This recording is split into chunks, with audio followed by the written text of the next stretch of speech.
ഗാന്ധി സ്മരണയിൽ വിദ്യാർത്ഥികൾക്ക് കൈത്താങ്ങായി നിർധന വിദ്യാർത്ഥികൾക്ക് നോട്ട്ബുക്ക് വിതരണം ചെയ്യുന്ന KPSTM മലപ്പുറം ജില്ലാ കമ്മിറ്റിയുടെ ഗുരുസ്പർശം 2024 പദ്ധതിക്ക് പൊന്നാനി ഉപജില്ലയിൽ തുടക്കമായി. പ്രമുഖ ഗാന്ധിയനും മുൻ MP-യുമായ C. ഹരിദാസ് വിതരണോദ്ഘാടനം നിർവഹിച്ചു. നല്ല പൗരന്മാരായവരെ വളർത്താൻ ഉത്തരവാദിത്വം നിങ്ങൾക്കാണ്, അധ്യാപകന്മാർക്കാണ്. ഞാനിവിടെ വന്നിട്ടില്ല. മുന്നേ ഞാൻ 8ാം ക്ലാസ്സായിരുന്നു. ഡോക്ടറും 8ാം ക്ലാസ്. ആ കാണുന്ന റൂമായിരുന്നു എൻ്റെ 10ാം ക്ലാസ്.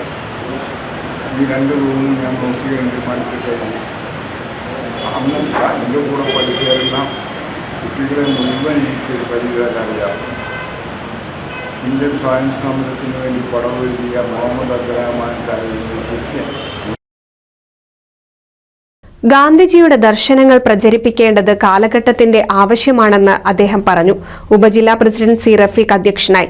സംസ്ഥാന നിർവാഹക സമിതി അംഗങ്ങളായ TK സതീശൻ, MKM അബ്ദുൽ ഫൈസൽ, സംസ്ഥാന കൌൺസിലർ P. ഹസീനാബാൻ, ജില്ലാ joint secretary M. Prajith Kumar, ജില്ലാ എക്സിക്യൂട്ടീവ് അംഗം Deepu John, K. Sumesh, P. സജുലത്ത് തുടങ്ങി നിരവധി പേർ പ്രസംഗിച്ചു. AV higher secondary school head mistress TA David പുസ്തകങ്ങൾ ഏറ്റുവാങ്ങി. NCV news Ponnani.